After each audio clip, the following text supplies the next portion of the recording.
In light of recent events, E3, the Electronic Entertainment Expo, the one of the world's largest video game conference and conventions, announced today that they will be canceling their June 9th to 11th, 2020 event.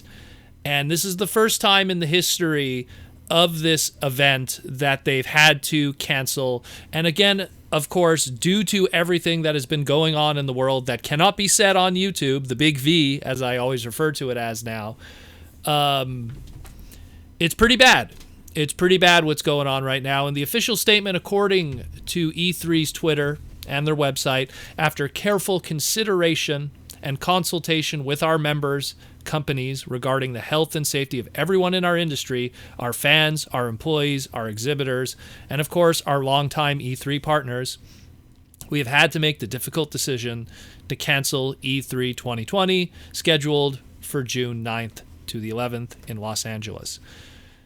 Now, for people who don't know, E3 has been around since 1995. They've always had crazy huge attendance. Even back in 1995, they would be getting 50,000 people easily. In 2017, well, keep in mind that up to this point with that 50,000 that used to show up, that was industry only. And in 2017, they actually opened it up to the public where people could buy tickets and come and check out the latest games and everything. And it was just amazing. And when they opened it up to the public, you're talking 65,000 to 68,000 on average. A lot of people. So how does this affect the Transformer world? Why am I bringing this up on a Transformer podcast?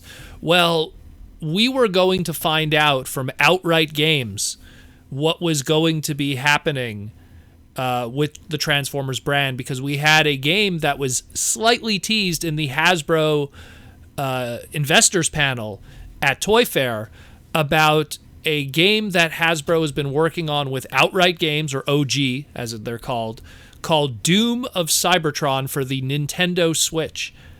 And all we knew from the scant images we saw was, I guess it was a Nintendo Switch exclusive game, and it looked like it was something that might be like an RTS kind of real-time strategy thing, similar to what we have right now on the iPhone and Android, but with Earth Wars.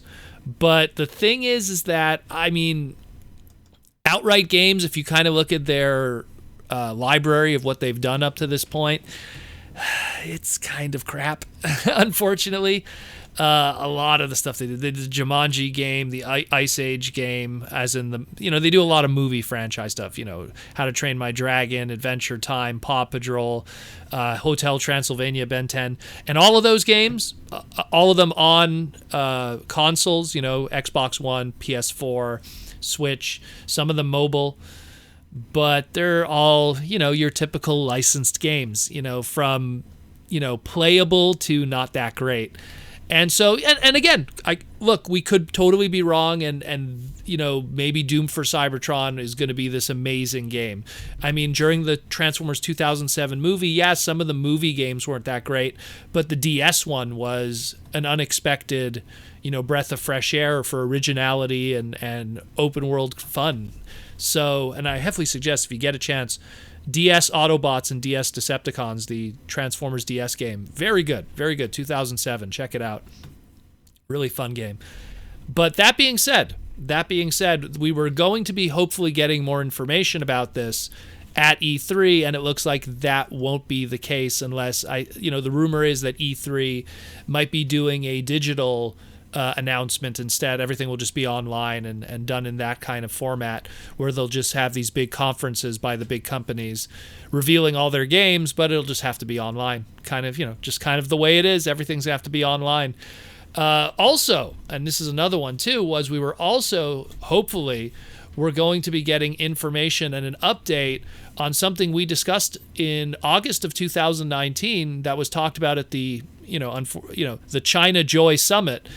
The game company, Certain Affinity, which is the guys who own Call of Duty, Halo, they were talking about their free-to-play online shooter of Transformers that was based off of that Generation 1 kind of style that they were leaning at. And we got very little information on that, but we did know that they were kind of barking up that Fortnite kind of tree for the future. And we were going to get a little bit of an update on that too. Now it doesn't look like that's going to be the case.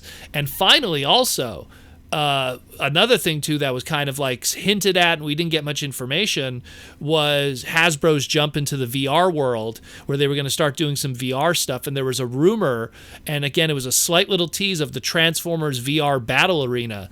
And we know nothing about that. It was teased a little bit, teased very vaguely at Toy Fair. Not much information, investors panel only, and hopefully stuff that we would have found out at E3. Nothing of that. So those three things, three Transformer video game titles that we were going to get some kind of, information. Right now, those are kind of up in the air. But again, hopefully E3 will probably do some kind of online digital presence, and this could all still exist, and we'll be able to learn more information about it. Doom for Cybertron also was going to be kind of a Cyberverse-inspired line, so despite the fact that Cyberverse is now over fictionally, we'd still have something that would kind of continue on the adventure, so to speak, through this game. But yeah, we'll see what happens. It's a crazy time right now. It's a crazy time right now with everything that's going on. I mean, even me personally, with the conventions that are located in my area, stuff has been canceled. Stuff has been canceled, and it looks like that train of thought is going to continue. And in all honesty, personally, rightfully so, better safe than sorry. I'm not going to be at TFCon coming up, primarily because of those reasons. And I said it to my friends, and I said it even to Jaws D. If I skip one TFCon out of the hundreds that I go to, now there's 3 a year. If I skip one TFCon, it won't kill me. But if I go to it, it might. So it's something where I'm playing it safe. Look, we'll live to fight another day. In 4 months from now is going to be TFCon Toronto, and then a undetermined amount of months after that will probably be yet another USA show. So there's no shortage. There's no shortage of TF conventions. And if I miss one during these crazy times, it's better safe than sorry. And I think E3 is thinking the same, and rightfully so. Let's all just be safe, people, and enjoy our hobby while being safe with friends and family.